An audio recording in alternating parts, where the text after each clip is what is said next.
Hello and welcome back to another episode of the Geeky Pod with Manas. So this is the part 2 of the discussion that we started earlier last week with Mr. Nirupam Chakrabarti, who is a very good friend of mine from college.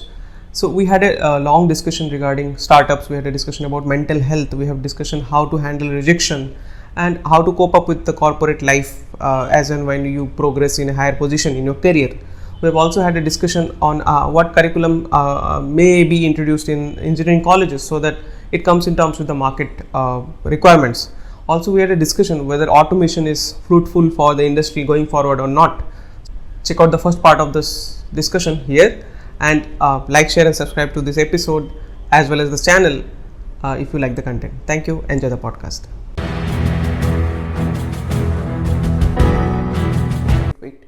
Maybe at this moment you want to change the playback speed to 1.5x. So go ahead and make it 1.5x and enjoy the podcast. Thank you.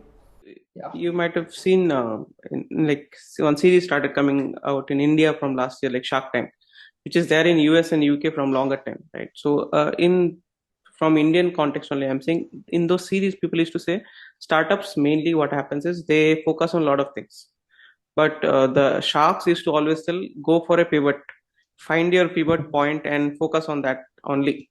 Yeah. So I believe most of the startups fail because they don't pivot to a particular entity or product in their segment. uh, that's what I learned because I read and I watched the show and then I understood maybe. There are Yeah. there are various reasons, right? I mean, Mm-hmm. it's very difficult to categorize or generalize into one particular thing.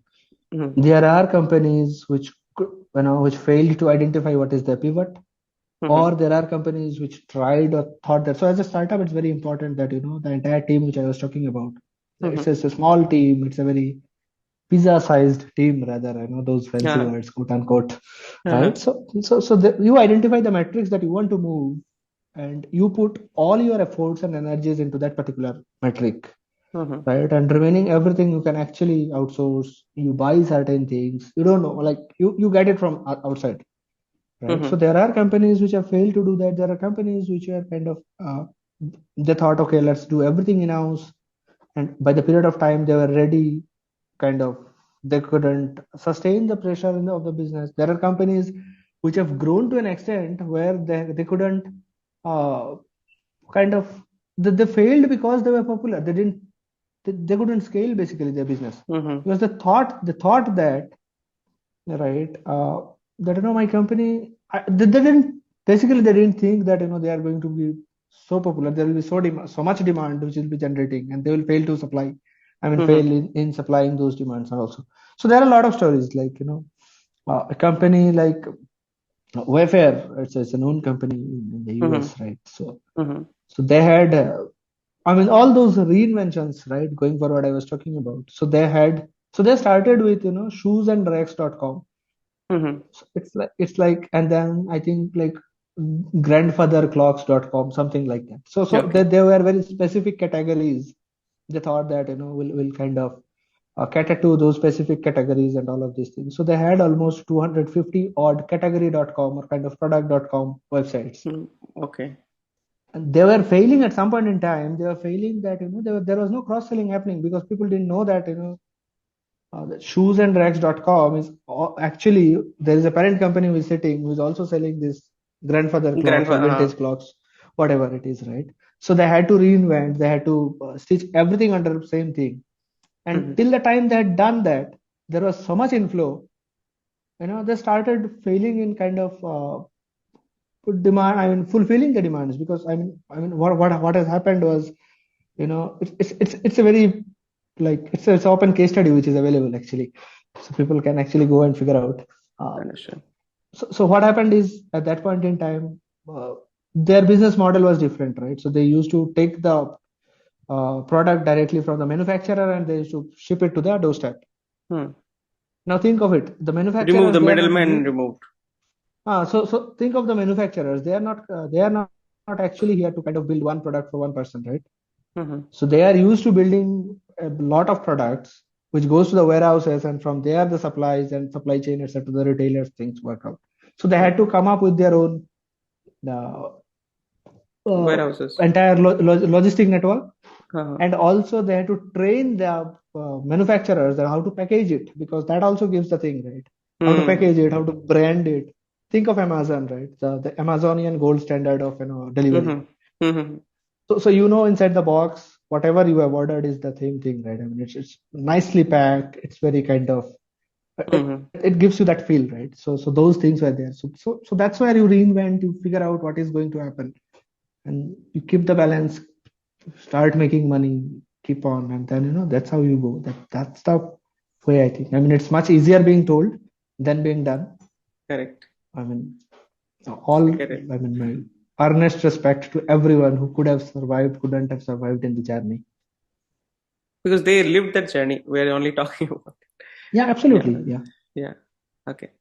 Yeah. So, having said all this we're talking about is tech-based companies, right? Mainly, we're talking about. So, from the time we started our careers and till now, the technology has changed a lot of shape and forms. So, which technology or framework do you think is the big thing in going forward? I don't think there is one particular which is going to be good enough, because see, we are hustling with a lot of technologies right now. You see, there are AR, VR, there Mm-hmm. is AI/ML, Mm-hmm. there is space tech, etc., etc. So why I say that we are hustling around is because we are creating something on MVP. We are trying to figure out this works, that works, but Mm-hmm. we are not creating a business out of it. Hmm. So wherever there is a requirement of a business, right? If you can tie that up, I think that's gonna pitch. I mean, that's gonna take off. So it could be anything. There are a lot of other things, blockchain. You will heard about Web3 and all of these things. They're Yeah. all people are hustling around, right? So I mean, let's see. I mean, whatever there is a business use case, whenever you can actually create a business out of it, it will shoot. Correct. So now there are a lot of data floating around, right? Like data is increasing. Like from the time Geo started giving free internet till now, India has seen a growth in data users and data consumption. So that has given rise to data, like big data, large data. So do you think that domain where large data, which is lying around us unanalyzed, that can be a big sector where in itself where we can there can be some analyzing companies like Musigma and all, which can analyze those data and give the research for a particular strategy for a new company to be established or a new market area to be captured by a big company. I got it. What you're trying to say, if I understand it correctly, you mean to say, data analysis as a service, maybe could it be Hmm. provided to something? But Correct. but see, I mean, this is the beauty of the data, right? It's all depends on how you interpret it, how you present it, and what you Uh-huh. actually take out of it as a juice, right? Hmm. It's I think so. There are companies which have built up SaaS to kind of analyze the data, to present the data, and all of these things, but to interpret it and give it for you is something which is very customized. It's a very custom requirement, right? Hmm. And that is still being done as of today, right? All those investment banks, what they're doing actually, they're analyzing all those market trends and everything, and they want to tell you that hey, see, this is how is your cash flow going to look like. This is Hmm. where you should invest. This is how you should do, and all of these things. So to some form and extent, it is still there. But what has changed for sure after or with the advent of this availability of internet, accessibility of internet, and all of these things, I think data is going to play a crucial role in decision making. I mean, Hmm. there is no space of making a decision out of your intuition right now. So you do it, you test it with, figure out what is there in you with your data. Take a data driven decision, right? So No, there, I think data is going to play a what I crucial role. believe, this data is already playing a big role. What I believe is Yeah, it's because already so. Yeah. India as a demographic, you see different sections of states having different opinions, right? So, not going politically, but there are political Yeah. parties In who are every in analyzing every that data and focusing people mindset to a particular direction so that the mindset can be changed or reprogrammed in such a way by analyzing the data only. Yeah. So see, everything has a footprint, in this Hmm. world, right? I mean, like whatever you do, wherever, so we are talking, we never know, like where this data is going, and kind of. Hmm. I mean, who knows? Zoom is actually also interpreting what. They might be storing for themselves also. Yeah. So I mean, like, see. So the thing is, that's where I told, right? Interpreting the data, and the requirement is very customized. So for political parties, it could be one thing, with all due respect.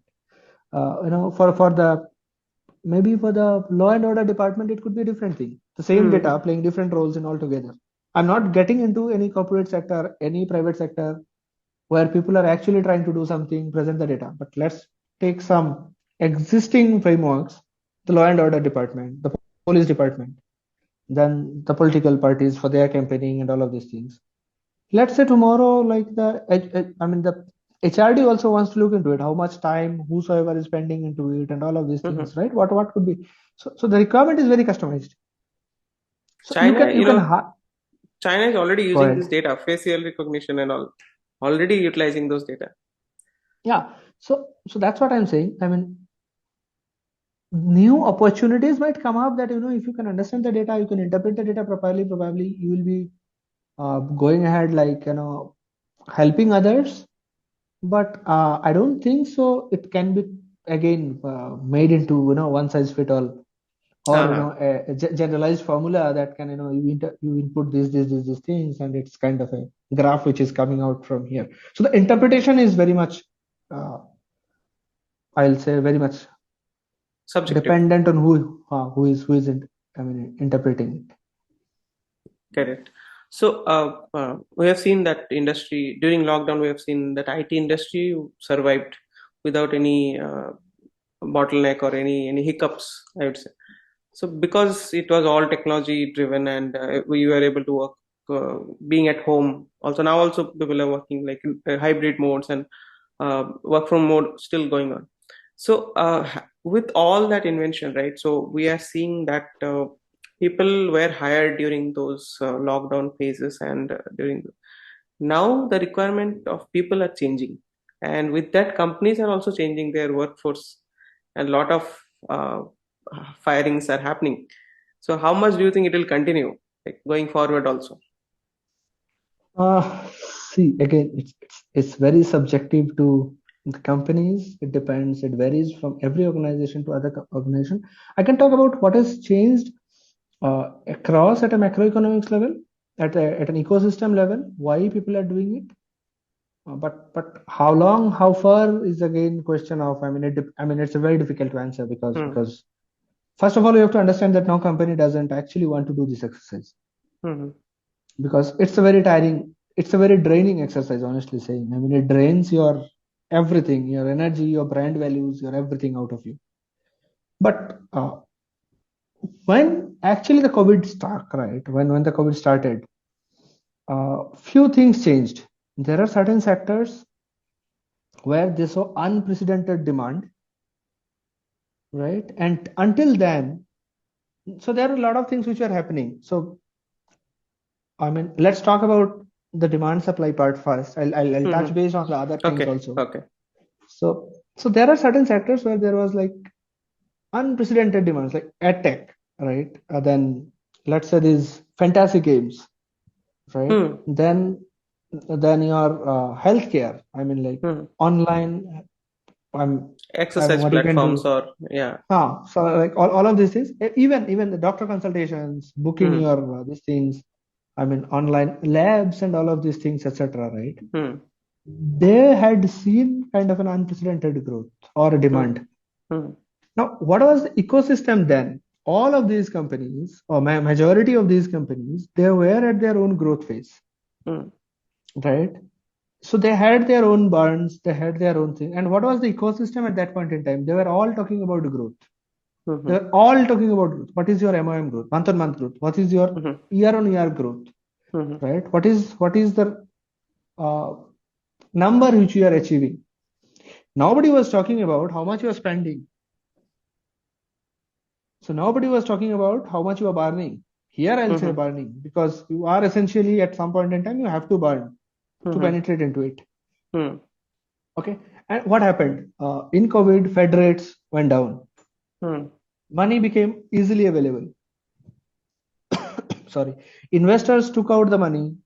They invested into multiple companies because they were growing. They knew that their business is booming.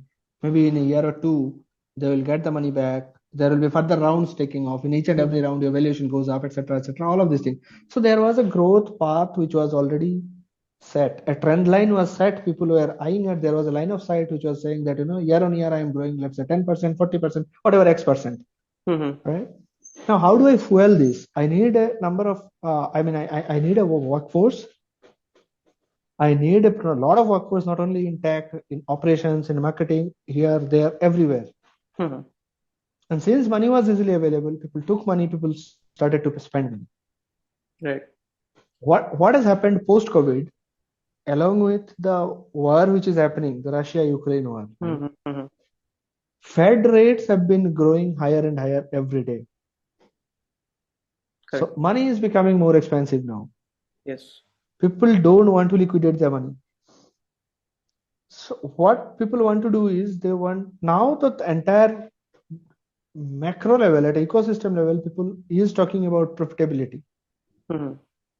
Now everyone wants to make their company profitable That's the because target. that is, that's the only self-sustainable model now, because money is going to be very, raising money is very hard nowadays, right? So how do you fuel yourself? You have to be sustainable. So people are taking growth cuts.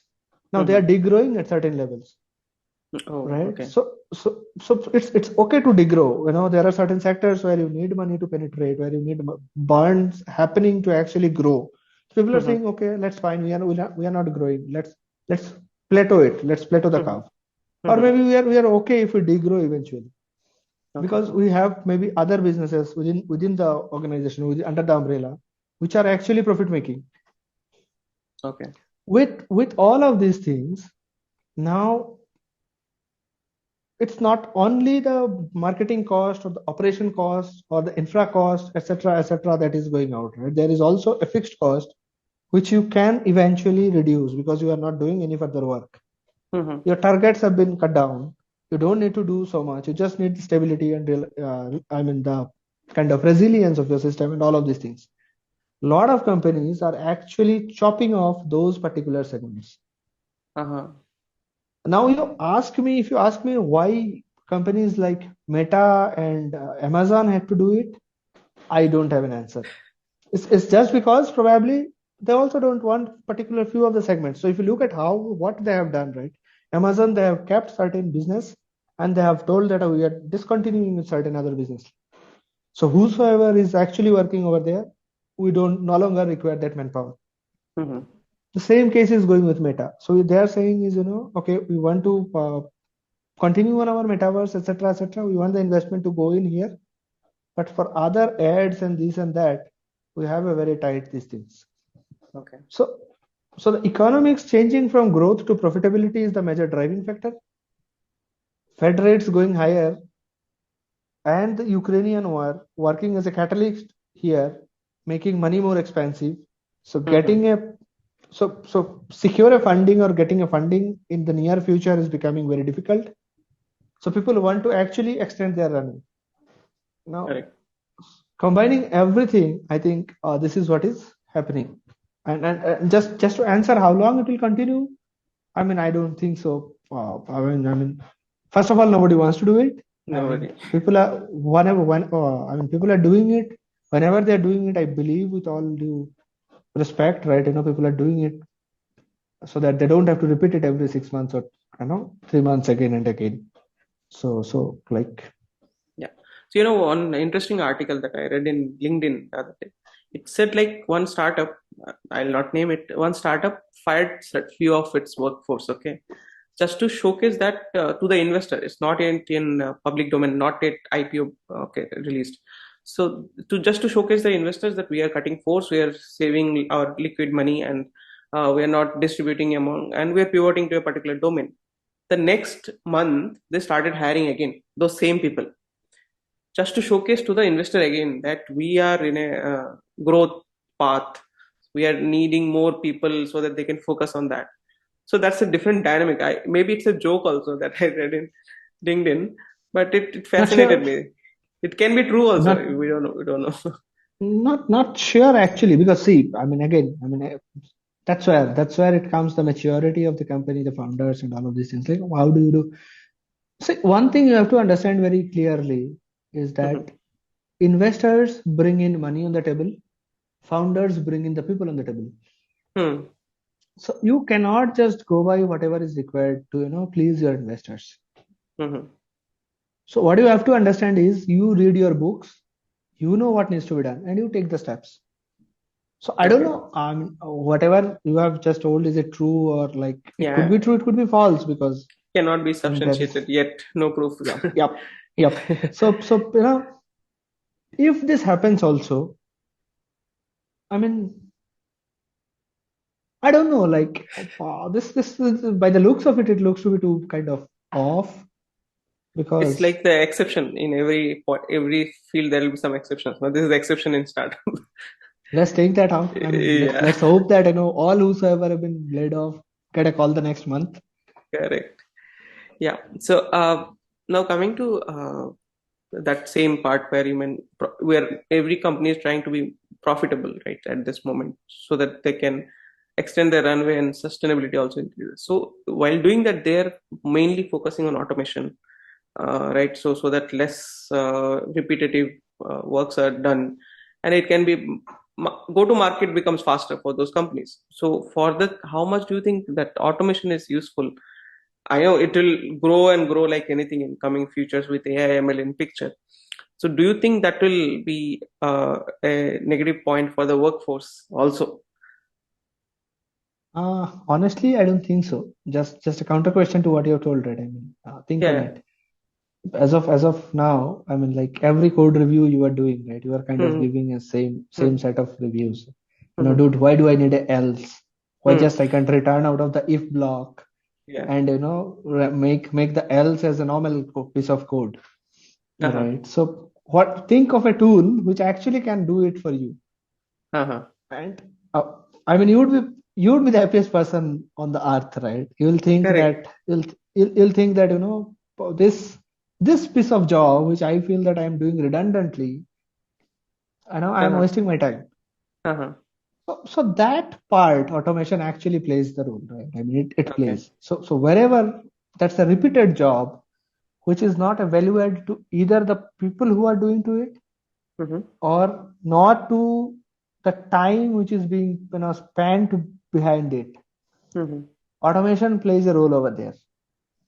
Hmm. So so, so what you do when you automate your I'm not sure if that question is targeted to automation testing, It can be but anything, automation testing, automation based developments where you don't write yeah, code, so that's you just drag and so drop that's and why everything that's goes. why yeah, so that I mean, there are companies actually where there are no code platforms.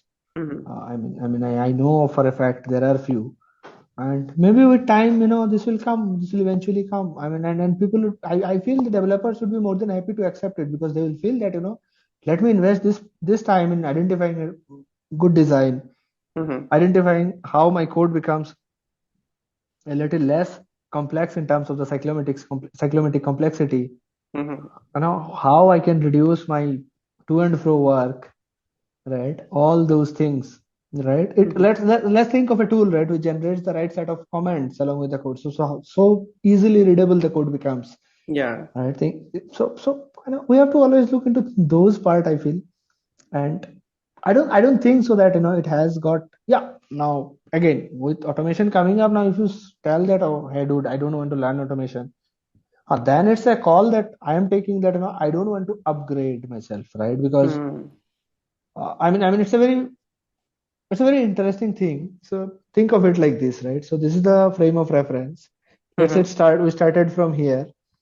This is the time, or time axis, and Uh-huh. this is the, let's say, the learning or something, whatever we call. Mm-hmm. So we go on up and down, up and down, up and down. Let's say we are somewhere here today, right? Okay. With this much investment in time, we think that we are actually here, right? But we are Uh-huh. never realizing that the frame of reference is also moving, Ah, okay. It's a 3D space. right? It's a 3D space. So the frame of reference is also actually diagonally moving up, right? And Uh-huh. by all these investments we are making towards all of these things, we are just coping up with the to be relevant in context of the frame of reference. Correct. Correct. Right now, if I just say that I don't want to go here, so what essentially is, I'm not only degrowing, I'm also actually going, at a place where I'm no more relevant. My skill set will become deprecated if I don't keep up with the Absolutely, space. Totally, Absolutely. totally. So That's totally correct. Yeah. So now let's say going forward, in an organization where you look for candidates or new people to be recruited, like so technically or managerial post itself, what do you look for in those? Now, when the it's very, interview becomes interviewer. yeah, it's very subjective actually, because it depends on the profile, it depends on the position, it depends on the round you are taking, right? So Hmm. there are certain rounds, like if it's a problem solving round, if it's a machine coding round, so then there is a set of expectations you look after, right? Hmm. Hmm. But if it is kind of a design round, then you look something else. If it's a management round, you look. If it's a product round, you look something else, right? So there are different things. Few things which are constant is what is your approach towards the problem. Hmm. Number one, do you actually intend to solve the problem? Do you understand what the problem is? Hmm. Do you ask relevant questions? By asking those relevant questions, what you are showing is your intent to actually simplify the problem. Hmm. Understand Okay. what the problem is. That's right. And the major important two factors are is how you are approaching the problem, and the thing is which I already told, and the other thing is, are you coachable? See, at the Okay. end of the day, I am looking for a person whom I am comfortable with working. Hmm. I mean, I can that person can be taught anything if he has the right attitude to learn. Correct.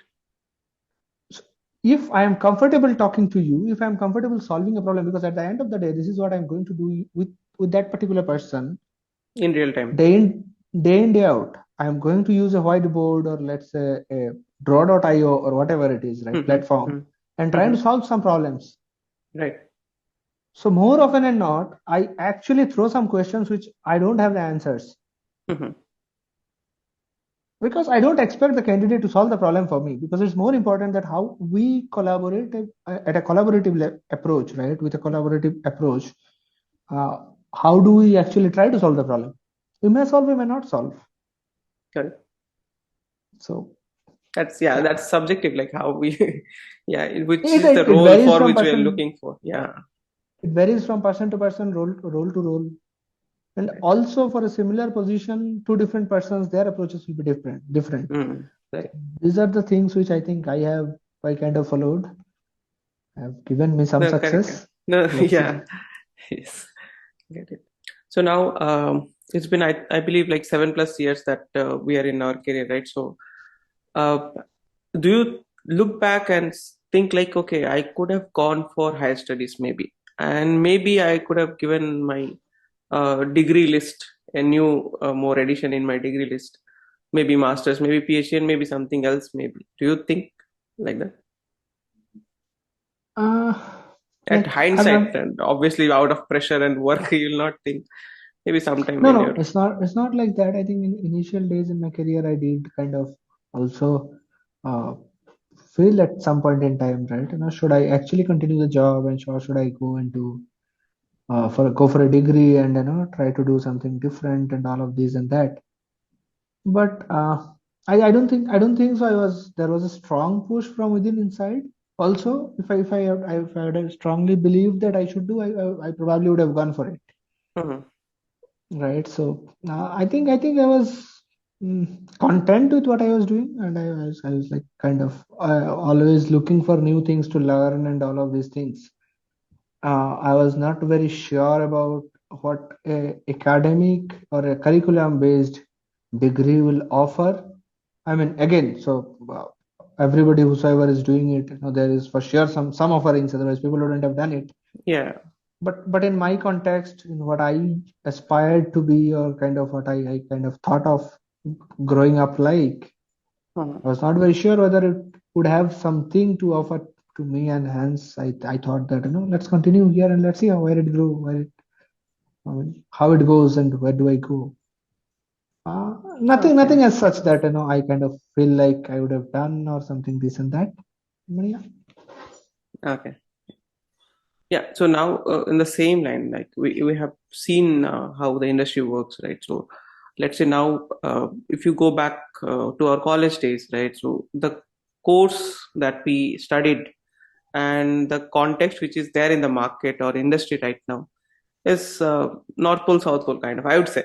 because practically may not be used. Some of the like 80% of the core courses concepts are being are used, kind relevant, of a like thing. Yeah. computer systems, and those may be relevant, like, and Huh. but other things that we studied may not be relevant with what we are doing currently, right? So having said all this, what do you like to change in the curriculum, if you are given a chance to do it?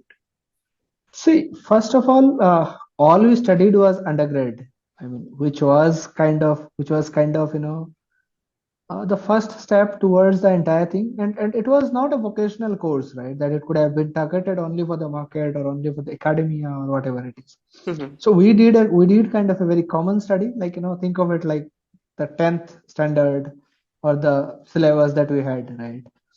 And the same things have gone multifold in the later course of time. So from a curriculum point of view, I don't think, I mean, I feel the curriculum was fine because it was kind of, again, it was a paving stone or kind of another first step towards these things. It was, to some extent, it was balanced, right, for everyone who wanted to go further into academia and research and all of these things. Maybe uh, for the ones who are actually in the industry, they are also surviving. And I didn't figure out that sort of an hiccup, right? But a Correct. few things I would have loved, or if given a chance, I would also love to propose is, I mean, few of the colleges or universities do have this kind of a major minor sort of a thing. Because see, the curriculum which we studied, or whatever we studied, right, there were enough time, extra time left out, Mhm. right? Correct. So nowadays, the dynamics have also changed. People have a lot of available internet and this and that, so people can actually do a lot of these things and that thing. But as a term of as a framework sort of a thing, I think the major minor could have been there. Let's say you are a CS major with maybe mathematics minor, statistics Mhm. minor, maybe economics minor, any subject you choose, and you do some grade out of it, maybe 10 grades or something, 2 semesters and all of these things. This could have been done. So this would have given two things, right? One is people who want to come to the industry, they know what is relevant. Mhm. I mean, assuming they know they are going to be in the industry, and because a lot of people eventually figure out that industry is not my place and all of these things. Yeah, Maybe they change their academics is entire also not. career, because in Yeah, India, after bachelor's only we identify what we want to do. So that's what I'm thinking. I mean, assuming still for maybe 5%, 7%, 10%, 2%, whatever percentage, or the portion of the students who are sure that they want to go into the direction, they can utilize that. Mhm. And with the support of these things, they also have some academic degree towards that, which certainly adds some values, like, knowing nothing versus knowing something always adds. And maybe there could have been few like extra things, like maybe projects, or maybe those who want to go for higher studies, maybe research, they could have done some research papers or something. There's some infrastructures towards that. It need not essentially be a grade, right? And a few of us, like, you also would have done certain projects within the college things and all of these things, Mhm. right? But it was not actually available for everyone. Mhm. So you create an infrastructure where everyone can participate, can choose what they want to do. Maybe a project, mini project, I mean a minor project, major project, be a part of any ongoing projects.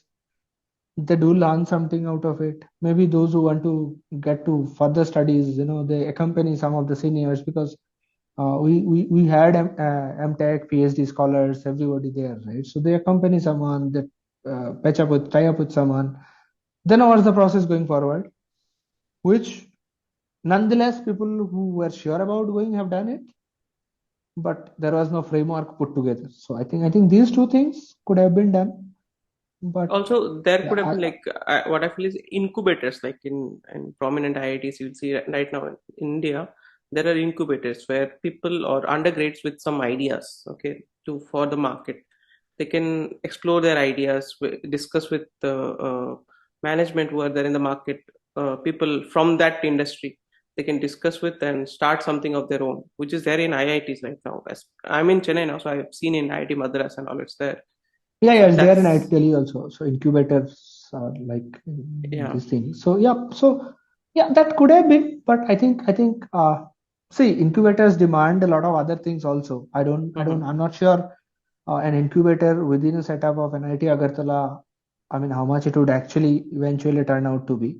But given that opportunity that people know what needs to be done, they have a bridge to talk to, I think those things will surely fly. I mean, those things will fly off.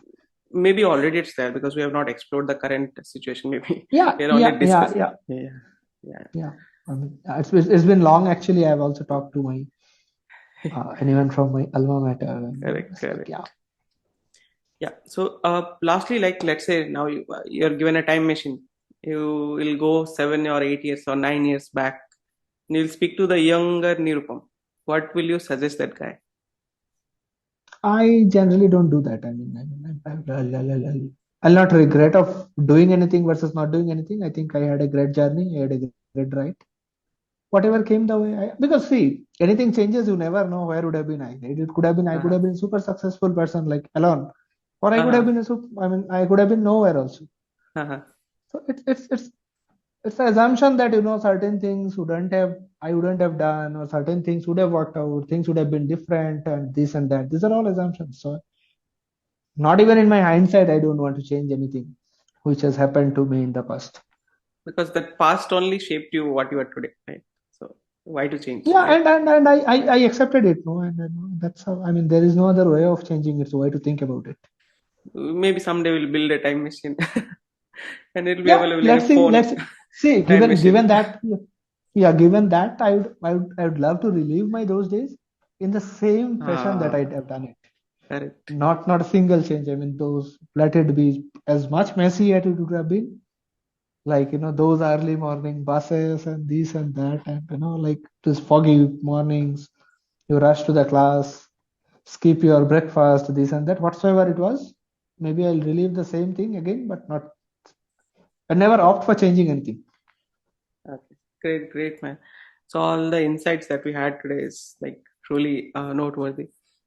Thank you for your time, Nirupam. Hope you enjoyed the discussion that we had today. Yeah, I mean it was a good time actually, and I'm not sure how much this will help others. This was a lot, like, this was more of my experience and what I Uh, shared. And so a no, disclaimer here would be like, everything is my personal opinion. So please don't try to relate to anything.